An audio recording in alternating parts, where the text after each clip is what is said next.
this is Kristen Jackson, and I'm going to be giving my overview of family therapy, chapter 14, in Corey's book of Theory and Practice of Counseling and Psychotherapy. Family therapy focuses on treating the individual in the context of the family as a whole. The whole family, along with others that the person has consistent contact with, is studied by the therapist for better understanding of the individual's actions. The family as a system is broken down for a deeper knowledge of the individual using a genogram. A genogram is the written visualization of the family relationships, including birth, death, children, marriage, divorce, and roles within the family system. The therapists that Corey states as the pioneers of family therapy are Murray Bowen and Virginia Sater, and Salvador Minuchin.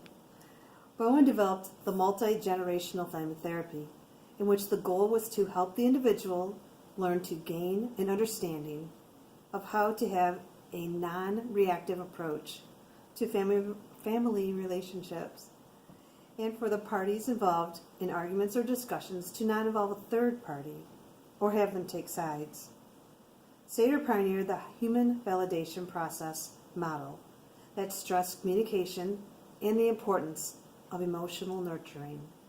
Minuchin and Jay Haley focused on the importance of treating the individual from the perspective of a family to reduce the symptoms of the issues and to bring about change in the family through changes in the family rules and boundaries.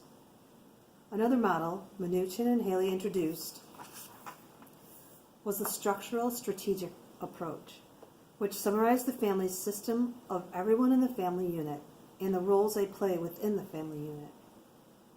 The most effective therapy involves a close therapist-client relationship in which there is respect, caring, concern, and empathy for each family member. The therapist should establish contact, showing an interest with each member of the family. The therapist needs to encourage active communication and understanding between the therapist and family members through acceptance, cooperation, and resilience. The genogram, mentioned earlier, aids the therapist in establishing a way to facilitate deeper questions for understanding the family dynamics and background.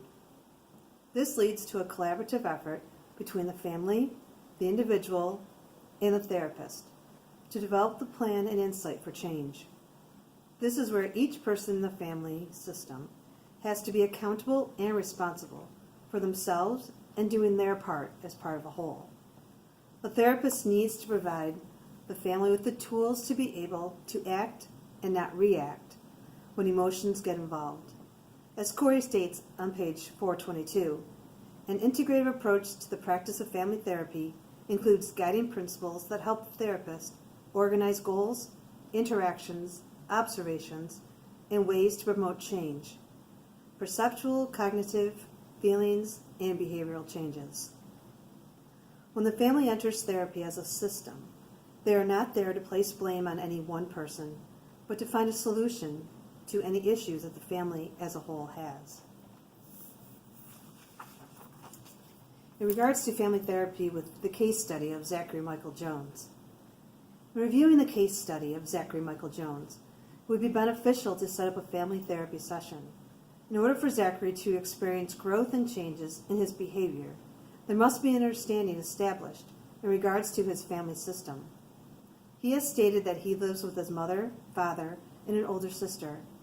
All the family members need to meet in order to establish the root of Zachary's behavioral issues, lack of trust in male authority figures, and academic struggles. As his therapist, I would create a family genogram in order to gain a deeper understanding of the family system, family roles, and family interactions. Corey states on page 404 that the identified client's problem might be a symptom of how the system functions, not just a symptom of the individual's maladjustment, history, and psychosocial development. This perspective is grounded on the assumptions that a client's problematic behavior may serve as a function or purpose for the family, be unintentionally maintained by family processes, be a function of the family's inability to cooperate productively, especially during developmental transitions, or be a symptom of dysfunctional patterns handed down across generations. I feel that this describes Zachary's issues in a school and family setting. In order to provide beneficially productive therapy for Zachary, we need to establish a family therapy plan. It is important to look at Zachary as part of a whole and treat his issues as part of the family system's issues. As stated by Ackerman, 2017, the goals of family therapy depend on the presenting problems of the client. For example, the goals differ based on the following scenarios. As an example to a specific issue that is tied to other family members within the Jones family would be the relationship between Zachary and his father because of his alcoholism. The goal would be to respond to this issue and understand the effects of this problem in connection to the family system. The family therapy setting can help improve the family relationship by bringing the family closer, creating a supportive environment in which issues are discussed in honesty and trust, establish conflict resolutions, and acquire tools to handle future issues. It's an opportunity to establish family goals and foster communication between family members. My references are Gerald Corey, Theory and Practice of Counseling and Psychotherapy, 2017, 10th edition, and Courtney Ackerman, Positive Psychology Program. The article is What is Family Therapy and What Are Its Goals and Benefits? From June 2017. Thank you.